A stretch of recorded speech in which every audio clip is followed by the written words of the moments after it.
आइए सुनते हैं H. मुनरो, जिन्हें साकी भी कहा जाता है, उनके द्वारा लिखित कहानी द ओपन विंडो, जिसका हिंदी में अनुवाद है खुली खिड़की। मेरी चाची अभी आ रही हैं श्री नटल, 15 साल की एक बेहद आत्मविश्वासी युवती ने कहा। तब तक आपको मेरे साथ ही काम चलाना होगा। फ्रैम्पटन नटल ने कुछ ऐसा कहने का प्रयास किया जिससे वर्तमान भतीजी की उचित रूप से प्रशंसा हो सके और साथ ही होने वाली चाची का अपमान भी न हो। मन ही मन उन्हें पहले से कहीं अधिक संदेह था कि अजनबियों से लगातार की जा रही औपचारिक मुलाकातें उनके तंत्रिक संबंधी इलाज में कितनी सहायक होंगी, जिसका उन्हें इलाज करना था। जब वो इस ग्रामीण इलाके में बसने की तैयारी कर रहा था, तब उसकी बहन ने कहा था, मैं जानती हूँ कि वहाँ कैसा होगा। तुम वहाँ जाकर बिल्कुल अकेले हो जाओगे, किसी से बात नहीं करोगे और उदासी से तुम्हारी हालत पहले से भी बदतर हो जाएगी। अच्छा, मैं तुम्हें वहाँ के अपने सभी परिचितों के परिचय पत्र दे दूंगी। जहाँ तक मुझे याद है, उनमें से कुछ लोग तो काफ़ी अच्छे थे। फ्रैम्पटन को आश्चर्य हुआ कि क्या श्रीमती सेपल्टन, वो महिला जिन्हें वो परिचित पत्र प्रस्तुत कर रहे थे, सभ्य वर्ग में आती थी। जब भतीजी को लगा कि उन्होंने पर्याप्त मौन संवाद कर लिया है, तो उसने पूछा, अच्छा, क्या आप यहाँ आसपास के कई लोगों को जानते हैं? ओह, यहाँ शायद ही कोई है, फ्रैम्पटन ने कहा।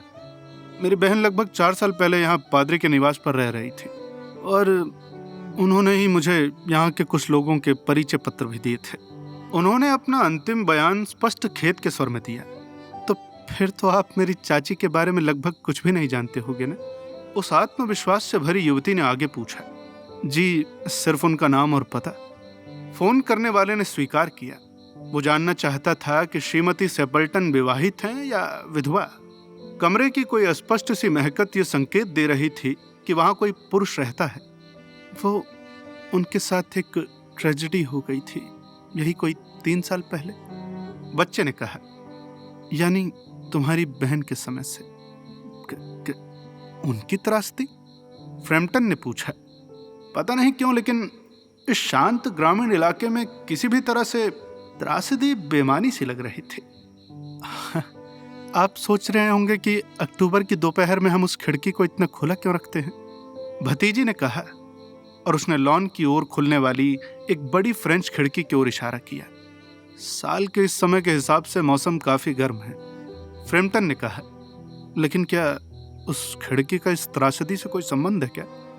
ठीक 3 साल पहले, ठीक उसी दिन, उस खिड़की से उनके पति और उनके 2 छोटे भाई शिकार के लिए निकले थे और वे कभी वापस नहीं आए। अपने पसंदीदा स्नाइप शिकार स्थल पर दलदल पार करते समय वे तीनों एक खतरनाक दलदल में फंस गए। अब जानते हैं, वो भयानक गीली गर्मी थी और जो जगह दूसरे सालों में सुरक्षित होती थी, वे अचानक बिना किसी चेतावनी के धंस गई। आपको बता दूं कि उनके शव भी कभी नहीं मिले। यही सबसे भयानक बात थी। यहाँ बच्चे की आवाज में संयम की झलक नहीं रही और वो लड़खड़ाती हुई मानवीय आवाज में बदल गई। बेचारी चाची हमेशा सोचती हैं कि वे एक दिन वापस आएंगे, वे और उनका छोटा भूरा स्नेपियल कुत्ता जो उनके साथ खो गया था, और उसी खिड़की से अंदर आएंगे जैसे वो पहले आते थे। इसलिए खिड़की हर शाम पूरी तरह अंधेरा होने तक खुली रखी जाती है। बेचारी चाची ने मुझे अक्सर बताया है कि वे कैसे बाहर गए थे। उनके पति अपनी सफ़ेद वाटरप्रूफ जैकेट हाथ में लिए हुए और उनका सबसे छोटा भाई Rohini Bertie why do you bounce गाते हुए, जैसा कि वो हमेशा उसे चिढ़ाने के लिए करता था, क्योंकि उसने कहा था कि उससे उसे चिढ़ होती है। क्या तुम्हें पता है कि कभी कभी ऐसी शांत खामोश शामों में मुझे लगभग एक अजीब सी घबराहट होती है कि वे सब उस खिड़की से अंदर आ जाएंगे। वो थोड़ी सी सिहर उठी और उसकी बात अधूरी रह गई। फ्रैम्पटन को तब राहत मिली जब चाची कमरे में देर से आने के लिए माफी मांगते हुए तेजी से दाखिल हुई। माफ करिएगा, मुझे उम्मीद है कि वेरा ने आपका मनोरंजन किया होगा, उसने कहा। जी बिल्कुल, फ्रैम्पटन ने कहा।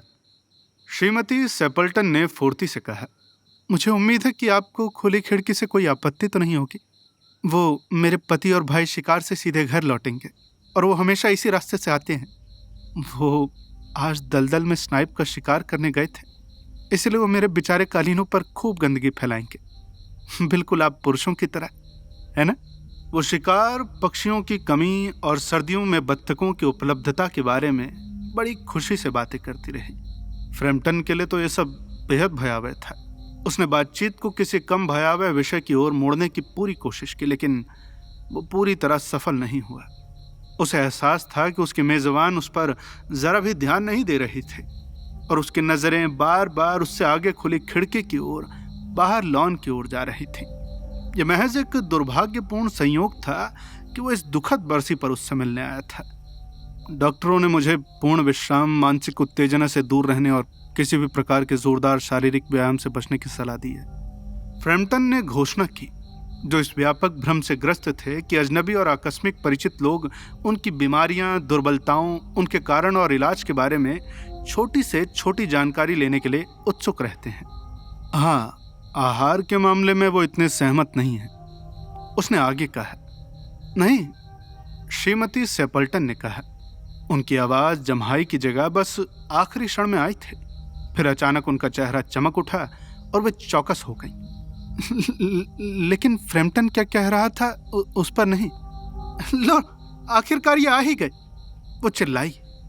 चाय के ठीक समय पर आए हैं और ये तो बिल्कुल कीचड़ से सने हुए लग रहे हैं। फ्रैम्पटन थोड़ा कांप उठा और सहानुभूति जताने के इरादे से अपनी भतीजी की ओर मुड़ा। बच्ची खुली खिड़की से बाहर देख रही थी और उसकी आंखों में एक अजीब सी दहशत थी। एक अनकही सी घबराहट के झटके से फ्रैम्पटन अपनी सीट पर घूम गया और उसी दिशा में देखने लगा। शाम ढलते ही 3 आकृतियां लॉन पार करते हुए खिड़की की ओर बढ़ रही थीं। तीनों के हाथों में बंदूकें थीं और उनमें से एक ने अपने कंधों पर एक सफेद कोट भी टांग रखा था। एक थका हुआ भूरा स्पेनियल कुत्ता उनके पीछे पीछे चला आ रहा था। चुपचाप घर के पास पहुंचे और तभी धुंध में से एक कर्कश युवा आवाज सुनाई दी। मैंने कहा, बर्टी, तुम क्यों चल रहे हो? फ्रैम्पटन ने अपनी छड़ी और टोपी को बेतहाशा पकड़ा। हॉल का दरवाजा, बजरी वाली सड़क और सामने का गेट उसकी तेजी से पीछे हटने की राह में धुंधले से दिखाई दे रहे थे। सड़क पर आ रहे एक साइकिल सवार को टक्कर से बचाने के लिए एक झाड़ियों में भागना पड़ा। सफेद रेनकोट पहने हुए व्यक्ति ने खिड़की से अंदर आते हुए कहा, हम यहाँ पहुंच गए हैं मेरी प्यारी। जगह थोड़ी कीचड़ भरी है लेकिन ज्यादातर सूखी है। अच्छा, हमारे आते ही कौन अचानक बाहर भाग गया था? मिस्टर नटल एक बेहद असाधारण व्यक्ति थे, श्रीमती सेपल्टन ने कहा। वे केवल अपनी बीमारियों के बारे में ही बात करते थे और आपके आने पर बिना अलविदा या माफी मांगे ही झट से चले जाते थे। ऐसा लगता था मानो उन्होंने कोई भूत देख लिया हो। भतीजी ने शांत भाव से कहा, मुझे लगता है कि ये स्पेनियल कुत्ता ही था। उसने मुझे बताया था कि उसे कुत्तों से बहुत डर लगता है। एक बार तो गंगा के किनारे कहीं कब्रिस्तान में जंगली कुत्तों के झुंड ने उसका पीछा किया था और फिर उसे पूरी रात एक नई खोदी गई कब्रों में बितानी पड़ी थी, जहां वे जानवर उसके ठीक ऊपर गुर्रा रहे थे, मुस्कुरा रहे थे और मुंह से झाग निकाल रहे थे। सच बताती हूँ, ये तो किसी को भी डरा देने के लिए काफी था। खैर, कम समय में रोमांस करना उसकी खासियत थी। तो ये थी एक छोटी सी कहानी, द ओपन विंडो। आपको कहानी कैसी लगी हमें कमेंट में बताना न भूलें। जल्दी मिलेंगे आपसे अगली कहानी के साथ। तब तक के लिए सुनते रहिए सुनो किताबें की अन्य कहानियाँ और अपना ख्याल रखिए। धन्यवाद।